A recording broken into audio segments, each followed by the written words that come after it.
time to do two more slightly more complex integration factor questions. First question is y prime plus t times y equals 5 times t. The integration factor is e power, the integral of the coefficient of y, which is t dt. Integrating it yields mu as e power t squared over 2. Now we multiply it on both sides to make the equation exact.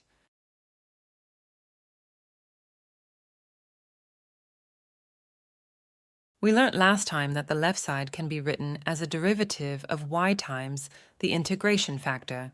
As this is an equivalent expression, you can check it using product rule if you want. Next, multiply dt on both sides and we can integrate them. The left side just gives us y times e power t squared over 2, which equals the integral of 5t times e power t squared over 2. The 5 can be written outside of the integration sign.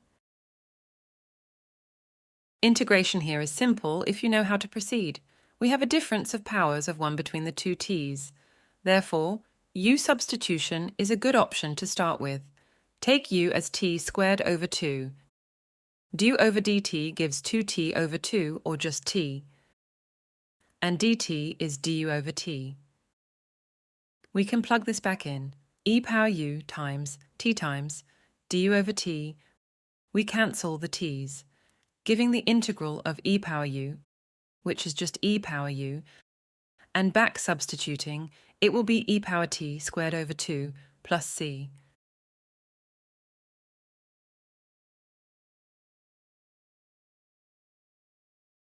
Finally, we can divide e power t squared over 2 on both sides to get the final answer, y equals 5 plus c times e power negative t squared over 2. If we use any of the other methods, can we make the solution easier? Yes, the splitting method makes this way simpler. First, take the homogeneous part of the equation. That is when we say the right side is just 0. Take the ty to the other side.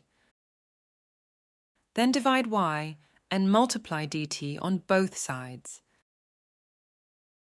And simply integrate both sides to get ln y equals negative t squared over 2 plus c.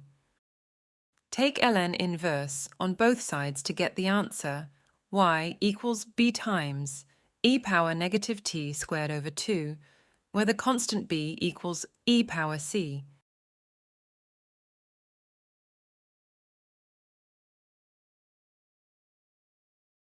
The answer could also have been computed directly, as we derived it in our previous video where we highlighted this method. We showed the solution equals to e power negative integral of p, which is exactly what we got.